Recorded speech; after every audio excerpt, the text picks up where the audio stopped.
C'est mon mari qui a suggéré ce voyage aux sources thermales, qui devait être une escapade délicieuse rien que pour nous deux. Cependant, sans me le dire, il a invité notre fils et sa femme, avec qui j'ai des relations tendues. Lorsque nous sommes arrivés à l'hôtel, la femme de mon fils nous a dit sans ambages, « Si tu n'aimes pas tellement être avec Mike et moi, pourquoi ne dors-tu pas dans le parking ou quelque part dans les environs ?» Ces paroles moqueuses, combinées à l'absence d'intervention de mon mari et de mon fils, m'ont poussé à bout. Très bien, faites ce que vous voulez. Je dormirai dehors alors, ai-je rétorqué, et je suis monté dans la voiture de location garée à l'hôtel, tout en sortant pour une nuit de promenade afin de m'aérer l'esprit. Alors que j'errais dans les rues jusqu'à l'aube, j'ai entendu les sirènes des ambulances et des camions de pompiers. Lorsque j'ai rallumé mon téléphone, j'ai découvert un nombre incroyable d'appels manqués de mon mari et de mon fils. « Qu'est-ce que tu fais ? Combien de fois crois-tu qu'on t'a appelé et envoyé des SMS ? » a demandé mon mari lorsque j'ai répondu. Mon fils lui était affolé, expliquant qu'un incident de tabagisme négligent avait provoqué une alerte à l'incendie à l'hôtel. J'étais totalement consterné par leur manque d'excuses, et j'ai donc donné une dernière chance à mon mari. Et, qu'est-ce qui est le plus important pour toi ? Mike et sa femme ou moi, quoi ? Qu'est-ce qui se passe tout d'un coup ? C'est le moment de demander ça ? Reviens, c'est tout, répondis-je. J'y vois, ce n'est pas grave. De toute façon, Mike est ton enfant avec cette femme, et il semble que je ne sois plus dans tes yeux. En entendant ces mots, mon mari et mon fils étaient perplexes à l'autre bout du fil. C'est alors que j'ai décidé de révéler un secret. Une vérité cachée que nous portions dans notre mariage. Je m'appelle Elisabeth. J'ai 46 ans et cette année marque le 20e anniversaire de mon mariage avec James.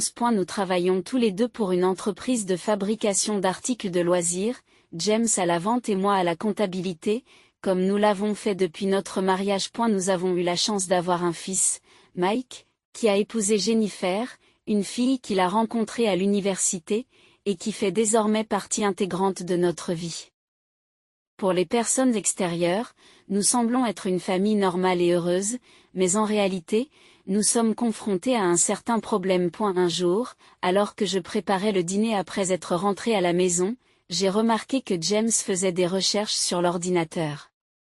Curieuse, j'ai jeté un coup d'œil et j'ai vu de belles stations balnéaires et des sources d'eau chaude affichées sur l'écran. Je n'ai pas pu m'empêcher de me rapprocher avec excitation. James s'est tourné vers moi et m'a dit, « En fait, j'ai pensé à organiser un voyage bientôt. Un voyage ? Ça a l'air merveilleux. J'aurais pu contenir mon excitation et élever la voix. Tu vois, nous avons tous les deux été très occupés par notre travail et nous n'avons pas eu beaucoup d'occasion de faire ce genre de choses. Tu ne crois pas qu'il est temps de se lâcher un peu ? Oui, j'ai ressenti la même chose, a-t-il répondu. Heureusement, en dehors de nos saisons chargées, nous avons tous les deux des horaires flexibles qui nous permettent de prendre du temps libre. Le simple fait de penser à ce voyage m'a donné le vertige, ce qui ne m'était pas arrivé depuis des années. Après notre mariage, James a commencé par participer aux tâches ménagères, mais il a fini par arrêter, invoquant son travail, et m'a laissé m'occuper de la plupart d'entre elles. Ce voyage, suggéré par James lui-même, était une pause bien nécessaire. Pour évacuer la fatigue et le stress accumulés, plus que tout. J'ai été heureuse lorsque mon mari, qui ne s'intéressait habituellement qu'à son travail et ne conversait que rarement avec moi, a proposé que nous fassions un voyage ensemble. C'est une excellente idée, lui ai-je dit, mais il y a quelque chose dont j'ai hésité à te parler. Hésité à propos de quoi ? De quoi s'agit-il ? M'a-t-il demandé. Tu sais de quoi je parle. C'est à propos de Mike et Jennifer. Entendre les noms de son fils et de sa fille dans Maes a assombri mon expression. Depuis qu'il était entré au collège, Mike était devenu distant et froid envers moi, sa mère. Ignorant mes tentatives de conversation, il s'enfermait dans sa chambre ou sortait, et les rares fois où il répondait, c'était par un dédaigneux « ce n'est rien » ou « laissez-moi tranquille ». Parfois, il était carrément grossier, exigeant que l'on se dépêche de manger ou que l'on me donne de l'argent de poche. Il m'est même arrivé d'être enfermé à l'extérieur de la maison, non seulement par la porte, mais aussi par une chaîne. Au début, j'ai considéré qu'il s'agissait d'une phase de rébellion, mais lorsque ses paroles et ses actes durs ont persisté, je me suis inquiétée et j'ai consulté Jacques à plusieurs reprises. Cependant, James l'a balayé du revers de la main en disant « N'est-ce pas simplement une phase de rébellion, ou peut-être simplement l'adolescence ? Tu devrais comprendre cela et t'occuper de lui correctement en tant que mère », en montrant peu d'intérêt pour la question. J'ai essayé d'entrer en contact avec Mike, mais son attitude est restée inchangée. Après être passé au lycée, il a emménagé dans un dortoir et a continué à vivre dans un dortoir pendant ses études universitaires, ne rentrant presque jamais chez lui. Même après avoir épousé Jennifer, je n'ai pas été invitée à leur mariage et mes lettres de félicitations sont restées sans réponse. Lorsque Mike a ramené sa femme, Jennifer, à la maison, j'ai tout de suite senti qu'elle n'était pas à sa place. Ses cheveux teints en couleur vive, son maquillage appuyé et ses vêtements flamboyants lui donnaient l'air assez tapac sans grave-l'œil, même pour son âge. Devant James et Mike, Jennifer se comportait normalement. Mais dès que nous nous sommes retrouvés seuls, elle m'a dévisagé, puis m'a lancé un regard noir en disant « Je me demandais quel genre de femme serait la mère de Mike, pour découvrir qu'elle est aussi banale. Pas étonnant que Mike vous déteste. » Ses paroles et son expression désobligeante m'ont profondément touché. J'ai pensé que Jennifer était vraiment la femme idéale pour Mike. Fait intéressant, il n'avait pas d'enfant et semblait mener une vie insouciante, malgré l'apparente aversion qu'ils éprouvaient à mon égard. Un peu comme Mike. Dès le jour où ils ont été présentés, ils ont commencé à fréquenter notre maison, généralement en compagnie de Mike et de Tao. Lorsqu'ils nous rendaient visite, Mike et Jennifer se prélassaient, me lançaient des insultes et restaient même pour le dîner. Je devais préparer et nettoyer les repas seuls, tandis qu'ils réclamaient avec arrogance d'autres boissons et des encas, ne me laissant aucune tranquillité. J'y participais rarement à leurs conversations, mais Jennifer m'a dit un jour avec condescendance « Elisabeth, pourquoi travailles-tu encore après t'être mariée ? Passer des heures entourée de vieillards à fabriquer des jouets ? » Je ne pouvais pas faire cela. Jennifer, soutenue par Mike, ne travaille pas elle-même et, compte tenu de son habitude de sécher le travail, elle ne ferait probablement pas long feu dans un emploi. En l'entendant parler avec jubilation de ses emplois précédents, j'ai soupiré intérieurement. Incapable de tolérer plus longtemps le comportement égoïste et tyrannique de Mike et Jennifer, j'ai de nouveau demandé conseil à James. Il m'a simplement dit que Mike était toujours aussi rebelle, mais que Jennifer n'était pas si mal, n'est-ce pas ? Vous vous sentez malheureux, j'ai répondu. Mais Jennifer me traite comme une bonne. J'avais aussi mon travail et mon corps ne pouvait plus supporter le stress. Malgré mes inquiétudes, James se contentait de jouer les idiots et de balayer l'affaire du revers de la main, prétextant qu'il ne savait pas quoi faire. Finalement, les visites de Mike et de Jennifer ont cessé. Qu'ils ne veuillent plus me voir ou qu'ils aient d'autres obligations, professionnelles ou financières, la raison n'était pas claire, mais leur absence de notre maison était certaine. Pourtant, il semblait que James continuait à les rencontrer. Parfois, je pouvais sentir leur parfum et leur fumée de cigarette sur lui lorsqu'il rentrait à la maison. En tant qu'asthmatique, la fumée de cigarette était particulièrement nocive pour moi. C'est pourquoi j'avais demandé à Mike et Jennifer de ne pas fumer à l'intérieur de la maison pendant leur visite. Malgré nos relations tendues, j'étais soulagée de ne pas avoir à subir leur comportement désagréable. J'étais déterminée à faire en sorte qu'ils n'interfèrent pas avec notre voyage à la source thermale, et j'ai travaillé dur pour convaincre James de cela. Soulagé de son accord, j'attendais avec impatience notre voyage à Hawaï. J'ai feuilleté le guide tous les jours, acheté de nouveaux vêtements et attendu les vacances avec impatience. Cependant, l'intrusion a commencé dès le premier jour. Alors que nous arrivions au contrôle de sécurité de l'aéroport pour un vol à destination d'Hawaï, tirant nos valises et nous préparant à passer les portes des billets, j'ai été stupéfaite d'entendre des voix familières. Je me suis retournée et j'ai vu Mike et Jennifer qui se tenaient là. Je me suis retournée et j'ai vu Mike et Jennifer qui se tenaient là. Qu'est-ce que vous faites là ? Demandai-je, incrédule. Papa vous l'a dit, nous avons décidé de venir à Hawaï, a répondu Mike. J'étais abasourdie et j'ai lancé un regard à James. Mike et Jennifer ont toujours rêvé d'aller à Hawaï. Je vais m'occuper d'eux. Alors s'il vous plaît, allons-y ensemble. J'étais stupéfaite. Malgré tous mes efforts, y compris le fait de travailler dur et de suivre un régime en vue de ce voyage, Jack continuait à donner la priorité à Mike et Jennifer. Mon plan semblait fichu, et je décidai qu'il ne servait à rien d'aller à Hawaï avec des sentiments aussi désagréables. Alors que je m'apprêtais à faire demi-tour, Mike et Jennifer m'ont arrêté.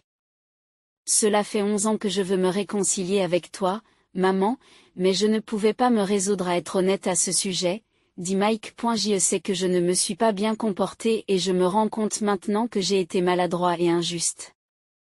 Je veux m'entendre avec toi, Elizabeth, et je ne veux pas compliquer davantage notre relation. J'ai été déconcerté. C'était la première fois que Mike faisait preuve d'une telle humilité, et Jennifer semblait vouloir éviter de passer pour la méchante. À contre-séure, j'ai accepté d'aller à Hawaï avec nous 4. Dans l'avion, Mike et Jennifer étaient de bonne humeur, commandant et commençant à boire de l'alcool tandis que James s'asseyait joyeusement à côté de moi. Malgré leur bonne humeur, j'ai ressenti un étrange sentiment de malaise et j'ai essayé de me distraire en regardant le paysage à l'extérieur du hublot. Une fois arrivés à Hawaï et après avoir loué une voiture, nous avons commencé notre voyage en suivant le plan que James avait révisé. Dans l'avion. Cependant, Mike et Jennifer n'ont pas tardé à ignorer ma présence, ne s'adressant qu'à James. Dans les attractions aquatiques comme le Sea Life Park et Waikiki Beach, ils me faisaient intentionnellement trébucher, me faisant tomber et me trempant. Au déjeuner, ils poussaient leur reste sur moi, entre autres formes de harcèlement. Et la tension est montée d'un cran après le dîner, lorsque Mike et Jennifer sont venus dans notre chambre d'hôtel, désireux de boire. Lorsque James est descendu chercher de quoi grignoter, Mike et Jennifer, qui avaient acheté de l'alcool à Hawaï, se sont assis sur mon lit sans rien demander. Mike a sorti un cendrier et des cigarettes. C'est une chambre non-fumeur. Arrêtez, s'il vous plaît, ai-je dit. C'est bon si on ventile. Mike a répondu d'un air agacé, et Jennifer a commencé à allumer une cigarette à son tour. Atteignant ma limite, j'ai crié, ça suffit. Arrêtez de fumer dans une salle non-fumeur. Vous allez nous faire jeter dehors si vous ne respectez pas les règles de l'hôtel. Qu'est-ce qui t'arrive tout d'un coup? Rétorque Mike. Je vous ai déjà dit que j'avais de l'asthme et que je ne supportais pas la fumée de cigarette. S'il vous plaît, suivez les règles de l'hôtel, ai-je dit en m'efforçant de garder mon calme. Ton attitude de mère sérieuse a toujours été très irritante, s'est emportée Jennifer. Fumer dans une chambre non-fumeur est le comble de l'impolitesse. Mon Dieu, tu es si agaçante. Qu'y a-t-il de mal à s'amuser en voyage, si vous détestez tant la fumée, pourquoi avez-vous dormi sur le parking ou ailleurs? Leurs paroles m'ont fait perdre la tête. C'est alors que James est revenu de sa course. C'est bruyant même dans le couloir. C'est quoi tous ces cris? Je ne peux pas supporter d'être avec ces deux-là une seconde de plus, ai-je dit. Ils essaient de fumer dans une chambre non-fumeur, et pourquoi les as-tu emmenés avec toi alors que je t'avais dit non? C'est incroyable. J'ai dit cela, mes émotions refoulées débordant de larmes. Mike et Jennifer me regardent en souriant. Tu es juste ennuyeux. Tu joues les hautains et les puissants, dit Mike en souriant. Tu n'es pas drôle, tu ne bois même pas une seule gorgée d'alcool. J'ai senti quelque chose se briser en moi. D'accord, j'ai compris. Je préfère dormir dehors plutôt que de rester ici. Bye. C'est un bain, a commencé James, mais j'ai rapidement rassemblé mes objets de valeur et mon téléphone et je suis sorti en trombe de la chambre. James a essayé de m'arrêter en m'attrapant le bras. Mais je l'ai repoussé. Laisse-moi tranquille. Je veux être seul, dis-je, la voix tremblante. Je me suis dépêché de sortir de l'hôtel et je me suis dirigé vers le parking. Il n'y avait aucun signe de James qui me suivait. Je suis monté dans la voiture de location et j'ai roulé dans Hawaï la nuit, en essayant de me changer les idées. Malgré mes soupçons, Mike et Jennifer n'avaient pas changé d'attitude à mon égard, et James n'était pas mieux. Malgré mes appels désespérés, il avait emmené Mike et Jennifer sans mon consentement. Il n'est même pas possible de maintenir un semblant de relation familiale après ce voyage, surtout avec le secret sur James et Mike que j'avais gardé caché. Plus j'y pensais, plus la colère et la tristesse m'envahissaient. Alors j'ai continué à conduire pour me calmer. En traversant les magnifiques paysages nocturnes d'Hawaï, mon esprit échauffé s'est peu à peu calmé. Au bout d'un moment, la fatigue s'est installée, j'ai donc garé la voiture de location dans un parc côtier et j'ai décidé de me reposer à l'intérieur. J'ai cru entendre des sirènes au loin, mais j'étais trop épuisé pour m'en préoccuper et je me suis rapidement endormi. Lorsque je me suis réveillé, l'aube s'était levée et la mer étincelante m'a accueilli avec sa beauté. J'ai pris mon petit déjeuner dans un restaurant de bord de mer, puis j'ai pensé à vérifier mon téléphone.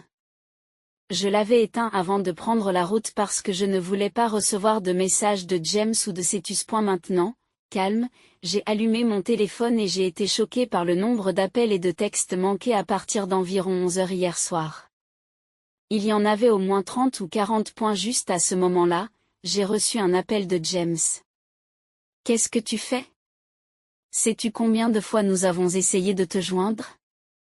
Je t'ai appelé et je t'ai envoyé des messages. » La voix de James était un mélange de colère et de détresse. Qu'est-ce que tu veux dire par là?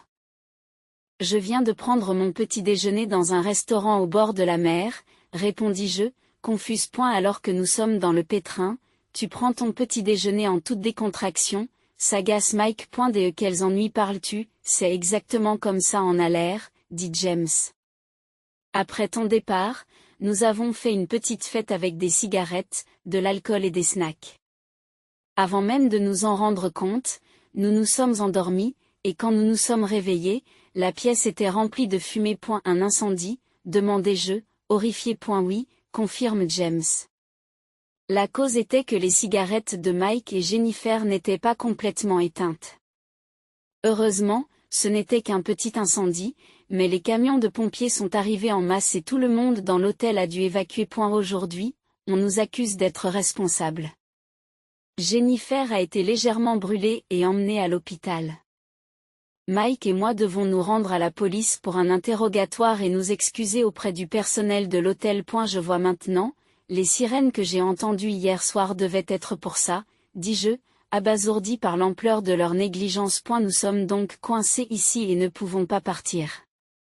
Peux-tu aller à l'hôpital et rester avec Jennifer? Demande James. James, qui est le plus important pour toi, moi ou Mike et Jennifer? J'ai demandé. Je lui ai demandé, quoi? Pourquoi demandes-tu cela maintenant? Ce n'est pas le moment, a répondu James, l'air déconcerté. Eh bien, ai-je dit, à ce moment-là, j'étais complètement désillusionné par l'attitude de James. Qu'est-ce que tu veux dire par ne pas plaisanter dans un moment pareil, dit James, sa frustration étant évidente. Eh bien, Mike est ton enfant avec cette femme, et il semble que je ne sois plus dans tes pensées. J'ai dit. Alors que James et Mike semblaient confus par mes paroles, j'ai pris une profonde inspiration et j'ai décidé qu'il était temps de révéler le secret que j'avais gardé caché. Mike, tu es l'enfant de ton père et de sa maîtresse. J'ai dit fermement. Mike resta bouche bée et James devint visiblement agité tandis que je continuais. Il y a 24 ans, James a eu une liaison avec une femme qui travaillait avec nous à l'époque. Lorsque j'ai découvert la liaison, elle était déjà enceinte. Elle a eu l'audace de me dire, je te donnerai l'enfant, alors n'exige aucune compensation. Je l'ai trouvé méprisable, mais je ne pouvais pas supporter l'idée d'abandonner l'enfant. J'ai donc décidé d'élever l'enfant, toi-même, comme le mien, sans demander aucune compensation. La maîtresse a été renvoyée et la liaison de James a été révélée, mais le fait de t'accueillir a permis d'atténuer le choc. Malgré l'absence de lien biologique, je t'ai élevé comme ma propre fille. Cependant, ta phase de rébellion a commencé au collège et n'a fait qu'empirer avec le temps, ce que j'ai d'abord considéré comme un comportement normal d'adolescent. Au fil des années, ton attitude est devenue de plus en plus difficile. Réalisant que tu étais bien l'enfant de James et de sa maîtresse, j'étais déchiré entre l'affection que j'avais développée pour toi et la dure réalité. Mike, encore sous le choc, s'est écrié au téléphone, ce n'est pas possible. Je ne peux pas être un enfant bâtard. J'ai la preuve de la liaison de ton père. J'ai dit que je les gardais avec moi parce que je ne faisais pas confiance à James pour les garder en sécurité. Donc, vous dites que vous n'êtes pas ma vraie mère? C'est ce que j'ai essayé de te dire. J'essaie d'être une vraie mère, mais il est clair que nous ne nous entendons pas. C'est peut-être parce que tu as le sang de cette femme. Mike se tait, aux prises avec la gravité de la révélation. Et la voix de Jack s'élève, frustrée. Qu'est-ce que tu racontes? Tu as promis de ne rien dire à Mike. Je me fiche des promesses. Sois reconnaissant pour les 24 années pendant lesquelles j'ai supporté ça. J'ai répliqué avant de mettre fin à l'appel. J'ai bloqué James et Mike et j'ai décidé de profiter seul du reste de mon voyage à Hawaï en rentrant à New York avant UX. Au retour à la maison, j'ai emballé mes affaires, je suis retourné vivre chez mes parents et j'ai préparé les papiers du divorce pour James. Plus tard, un collègue m'a informé des conséquences de leur voyage à la source thermale. Ils ont été sévèrement réprimandés par la police pour leur négligence, et l'hôtel a exigé une forte compensation pour le dérangement causé par le fait d'avoir fumé dans une chambre non-fumeur. Avec l'aide de mes parents, ils ont réussi à surmonter les conséquences juridiques et financières. Mon divorce d'avec James a été finalisé en douceur et est rapidement devenu le sujet des ragots de bureau. Les performances professionnelles de James ont diminué, ce qui l'a conduit à démissionner discrètement. Elle a eu du mal à trouver un nouvel emploi, a fini par emprunter de l'argent à diverses connaissances et s'est déclarée en faillite. Et la stabilité financière et mentale de Mike s'est également détériorée, ce qui a entraîné des disputes constantes avec Jennifer. Quant à moi, j'ai trouvé du réconfort dans les sources thermales lors de mon voyage en solitaire et je m'y rends maintenant plusieurs fois par an avec mes parents et mes amis. Mon travail a prospéré et j'ai été promu chef du service de comptabilité.